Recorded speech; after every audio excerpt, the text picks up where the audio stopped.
안녕하세요. 마스TV의 절세 비법의 절세 매지션입니다.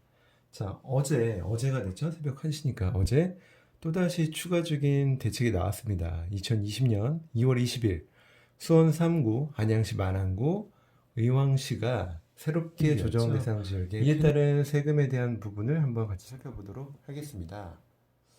자, 먼저 첫 번째 뭐가 있을까요? 그쵸?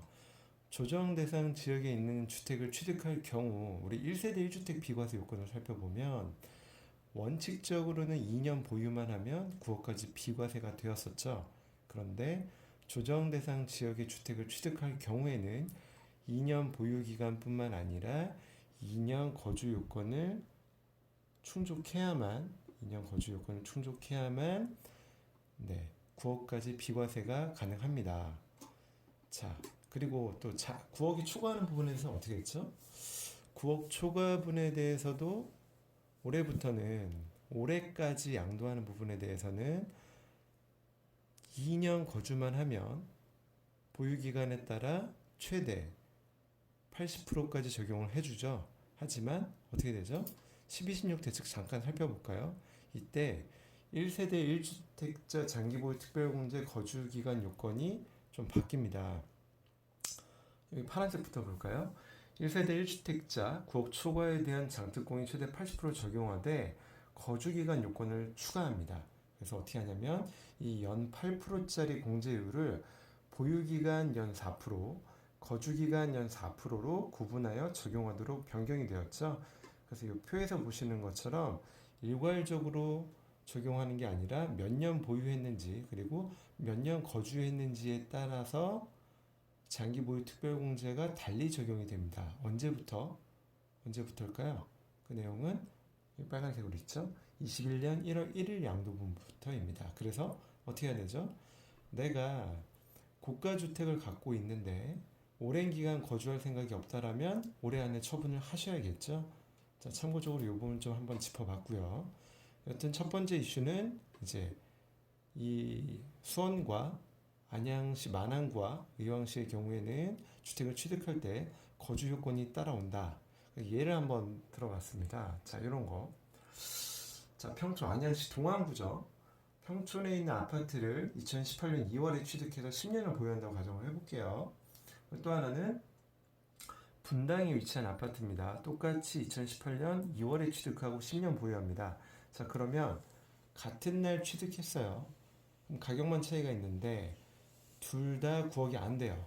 그러면 둘 다 1세대 1주택자라고 가정하면 둘 다 비과세가 될까요? 그러지는 않습니다. 왜?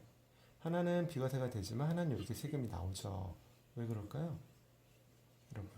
그렇죠. 계속적으로 이야기를 하고 있지만 이 취득 당시의 조정 대상 지역의 경우에는 2년 보유해서는 비과세가 되지 않고요. 2년 거주를 해야만 비과세 적용을 받기 때문입니다.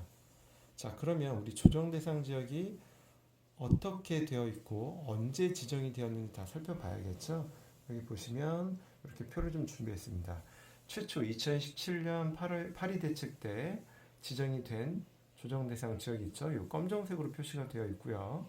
그 다음에 2018년 8월 28일 추가적으로 지정된 건 이렇게 빨간색 안양시 동안구가 8월 28일 날 지정이 됐죠. 아까 얘를 살펴보면 어떻게 되죠? 8월 2일 날 취득한 거니까 얘는 거주 요건을 충족하지 않아도 2년 보유만 10년 보유만 했어도 얘는 비과세가 되는 거예요. 하지만 분당은 8.2 대책 때 적용이 되기 때문에 그쵸? 8.2 어디냐? 성남시 분당구죠. 8.2 대책 때 지정이 됐기 때문에 얘는 10년 보유했다고 해서 비과세를 적용하지 않는 거예요. 그리고 2018년 12월 31일 파란색으로 지정된 부분들이 추가적으로 조정 대상 지역에 편입이 됐어요. 수원 8달군이 이때 들어갔죠. 반면에 부산의 일부 지역 일광명과 남, 부산 진, 연제는 빠졌습니다. 그리고 이번에 2020년 2월 20일 녹색으로 표시를 했죠. 부동산 추가 대책으로 이 지역이 추가적으로 조정 대상 지역에 들어갑니다. 그러면 이 빠진 지역 있죠. 일광면이라든지 남, 부산, 진, 연제는 이제 조정 대상 지역이 아니니까 2년 보유만 하면 비과세가 될까요? 안 되죠. 계속적으로 말씀을 드리고 있지만 취득 당시 조정 대상이었다라면 양도 당시의 조정 대상 지역이 아니라 하더라도 2년 거주 요건이 있어야만 비과세가 가능합니다. 꼭 기억을 좀 해두셨으면 좋겠고요. 자, 두 번째, 많이 물어보시는 내용 중에 하나입니다. 조정 대상 지역 지정일 당시 매매 계약을 체결하고 계약금을 지불했다면 요거 거주 요건이 있을까요, 없을까요? 라고 많이 물어보시는데요. 이렇게 지정일 당시 매매 계약서를 작성하고 계약금까지 지불을 했다라면 종전 규정을 따라갑니다. 그래서 2년 거주 요건이 붙지 않는다. 즉 2년 보유만 하면 9억까지 비과세를 해주겠다라고 이야기를 하고 있습니다. 요거는 법정을 좀 하나씩 따라가 보면 되는데요. 요 파란색 대통령령으로 정하는 요건, 나머지는 여러분이 블로그를 통해서 좀 읽어보세요. 하나하나 설명하면 너무 좀 길어지는 부분이 있어서 여기를 보면 이렇게 되어 있어요. 이 다음 각 호의 어느 하나에 해당하는 주택에 대해서는 154조 1항 및 2항 이런 것들을 적용하지 않고 종전의 규정에 따른다. 요거죠. 여기 1항이죠. 154조 1항에 보면 보유기간 2년 이상이고 그 보유기간 중 거주기간 2년 이상인 것 이런 식으로 이야기를 하는데 여기 빨간색으로 된 건 뭐라고 되어 있죠? 2017년 8월 2일 이전에 매매계약을 체결하고 계약금을 지급한 사실이 증빙서류에 의하여 확인이 되는 주택, 그러면서 동시에 해당 주택의 거주자가 속한 1세대가 계약금 지급일 현재 주택을 보유하지 않는 무주택자인 경우에만 적용을 한다라고 되어 있어요. 이 경우에는 결국 계약을 체결하고 계약금만 지불했다 하더라도 이거는 종전에 취득한 걸로 간주해서 거주 요건을 붙이지 않겠다라고 이야기를 하는 겁니다. 자, 그래서 요거를 좀 참고적으로 알아두시면 좋고요. 이런 이야기를 하다 보니 이런 질문이 나왔어요. 3번. 자, 조정 대상 지역 지정 전에 매매 계약을 체결을 했는데 계약금을 일부만 지불한 거예요. 이 경우는 어떻게 됩니까? 라고 물어보는 건데 이 경우를 살펴보면 예규가 있습니다. 자, 여기 찾아보면 어떻게 되어 있냐면 보세요. 매매 계약을 체결하고 계약금을 납부한 경우라 함은 매매 계약을 체결하고 계약금을 완납한 경우를 말한다라고 이야기를 하고 있고요. 또 밑에 것을 보시면 이런 답변을 받았죠. 2013년 12월 30일 이전에 사업 주체 등과 매매 계약을 체결하고 계약금 일부를 14년 1월 1일 이후에 분납하여 취득한 주택은 감면 대상 주택에 해당하지 아니한다. 그러니까 이 2013년 12월 말까지 취득한 주택에 대해서는 감면 대상 주택으로 보지만 이때 계약금을 분납해서 취득을 했다면 어떻게 되냐 했을 때 이 기한을 넘겨서 분납을 했다. 계약금을 일시에 납부하지 않고 쪼개서 분납을 했다라면 마지막으로 완납한 시점으로 보기 때문에 해당하지 않겠다라고 이야기를 합니다. 이 내용이 또 헷갈리신다면 여기 블로그 좀 자세히 적어놓은 내용이 있으니까 다시 한번 천천히 시간을 갖고 읽어보시면 도움이 될 것 같습니다.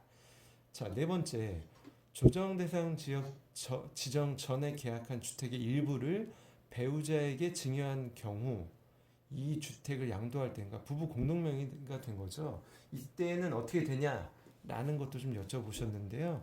이때도 동일하게 거주 요건이 붙지 않습니다. 자, 부부는 같은 걸로 보기 때문에 그렇다라고 생각하시면 좀 편하겠죠. 기재부에서 이렇게 나온 게 있어요. 조정 대상 지역 내 주택의 분양 계약을 2017년 8월 2일 이전에 체결하고 계약금을 완납한 거예요. 지급하였지만 이후에 그 지분 중 2분의 1을 배우자에게 증여했다라면 거주 요건을 적용하지 않겠다라고 이렇게 해석을 한 게 있습니다. 그렇기 때문에 이번에 수원 3구와 안양시 만안구 그리고 의왕시에 있는 주택 또는 분양권을 매매 계약을 체결하고 계약금까지 지불을 했다라면 그렇다면 거주 요건이 없어도 비과세가 가능하다. 2년 보유만 하면 9억까지 비과세가 가능하다라고 생각을 하시면 될 것 같습니다. 자, 다섯 번째 내용 한번 볼까요? 조정 대상 지역으로 지정된 이후 다주택자가 조정 대상 지역의 주택을 양도하는 경우 양도세가 중과됩니다. 워낙 많이 나온 내용이라 이제 익숙하시죠? 즉 기존에는 그러니까 어제 팔았으면 이 수원 3구에 있는 거나 의왕시에 있는 주택을 어제 팔았다라면 다주택자라 하더라도 양도 차익에 대해서 그냥 일반 세율 최대 42%만 적용하면 됐지만 똑같은 걸 내일 팔면 10% 중과가 되고요. 최대 52%가 되고 3주택자라면 최대 62%, 20%가 중과가 돼서 최대 62%까지 세금이 나오는 이런 상황이 됐습니다. 그래서 이제 이 조정 대상 지역에 편입이 된 곳에 있는 다주택자 분들은 이 지역에 있는 주택을 팔 때 좀 주의를 하셔야겠죠. 자, 그리고 12, 16 대책 때 하나가 더 생기죠. 뭐죠? 그쵸?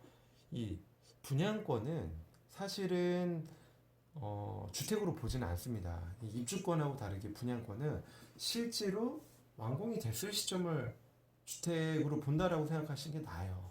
그냥 분양권이라 하면 주택을 취득할 수 있는 권리라고 생각하시면 되는데 이 워낙 요새 부동산 가격이 오르다 보니 주택과 이런 분양권 가격이 오르다 보니 이제 이 부분도 지정을 합니다. 조정 대상 지역의 다주택자가 양도세 중과세 계산하는 주택수를 계산할 때 분양권도 포함을 한다라는 게 지난 12, 16 대책에서 나왔죠. 다만 시행 시기는 올해가 아니라 21년 1월 1일 이후 양도분, 내년부터 양도하는 주택에 대해서, 그러니까 내년에 어떤 주택을 팔 때 내가 분양권이 있다라고 하면 이것도 주택수에 들어간다라고 생각을 하시면 되고요. 내가 조정 대상 지역에 있는 분양권을 팔 때는 이 보유기간과 관계없이 무조건 50%로 단일 세율로 중과한다라는 것도 꼭 기억을 좀 해두시면 좋을 것 같습니다. 자, 그리고 일시적 2주택 규정도 엄청나게 많이 바뀌었죠. 처음에 어땠죠? 일시적 2주택 규정이 내가 A라는 주택을 취득하고 있고요. 1년이 지난 다음에 B라는 주택을 취득하면 B라는 주택을 취득한 날로부터 3년 내에 A주택을 팔면 B주택은 없는 거로 봐서 비과세 적용을 해줬습니다. 1세대 1주택과 동일하게. 그랬는데 이게 어떻게 됐죠? 조정 대상 지역에 있는 주택이 일시적 2주택이 된다라면 3년이 아니라 2년으로 바뀝니다. 신주택 취득일로부터 2년 내에, 여기 2년 내에 9주택을 매도할 경우에만 가능하다라고 되어 있습니다. 따라서 지금이라도 조정 대상 지역 외 일시적 2주택자는 3년 내만 팔면 여전히 비과세를 받을 수 있어요. 근데 이게 어떻게 바뀌죠?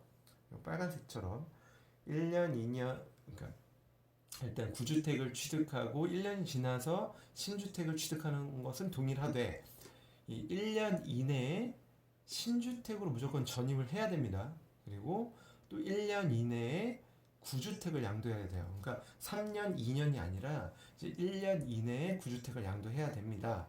언제부터? 12월 16일 대책 발표일 다음날 12월 17일부터 새로 취득하는 주택부터 적용을 하겠다라고 이야기를 합니다. 많이 복잡해졌죠.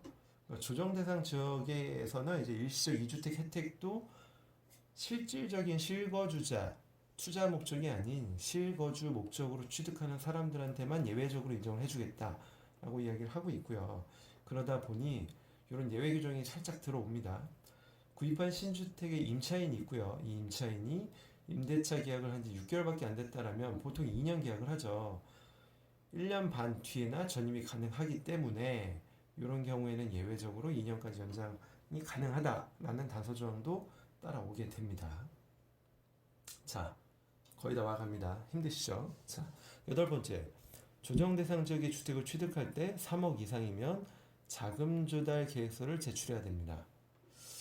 이 3월부터 조정 대상 지역에 3억 이상 주택 거래 시에는 자금 조달 계획서 제출이 의무화가 됩니다. 근데 이게 원래는 투기 과열 지구였었는데 이제는 조정 대상 지역에 3억 이상인 주택은 다 들어오게 됩니다. 이것 때문에 이 자금 조달 계획서 내용을 명확하게 하지 않고 좀 여기에 좀 불분명한 내용들이 있다 보면 이것 때문에 세무조사를 많이 받게 됩니다. 그래서 사실 이 부분에 대한 건 사전에 철저하게 준비를 좀 하실 필요가 있고요. 자, 마지막. 사실 이건 세금은 아니죠. 하지만 여러분 주택을 살 때 100% 자기 자금으로 사는 경우는 많지는 않죠. 그런 부분에 있어서 이 대출 요건도 상당히 까다로워집니다. 조정 대상 지역 내 주택담보대출 규제가 강화가 됩니다. 그래서 어떻게 되냐면 주택가격 구간 없이 LTV 60% 적용했던 게 이제 9억 이하 분까지는 50%, 9억 초과분에 대한 거는 30%로 쪼개서 적용을 한다. 그래서 10억짜리 주택을 살 때는 뭐 일괄적으로 주택담보대출 60% 적용을 해줬다라면 이번 바뀐 거에 의하면 9억까지는 50% 적용을 하고 9억 초과 1억에 대한 건 30%만 적용해서 4억 8천까지만 대출 한도가 나오게끔 하겠다라고 바뀝니다. 자, 이렇게 세금과 대출 부분까지 간략하게 한번 살펴봤는데요. 이 조정 대상 지역으로 지정이 되면 생각보다 생각해야 될 것이 많습니다. 그렇기 때문에 꼭 전문가와 상담을 통해서 여러분들이 생각하지 못했던 이슈 때문에 세금을 많이 내는 그런 가슴 아픈 일이 생기지 않았으면 좋겠습니다. 네, 지금까지 마세TV의 절세 매지신이었습니다. 감사합니다.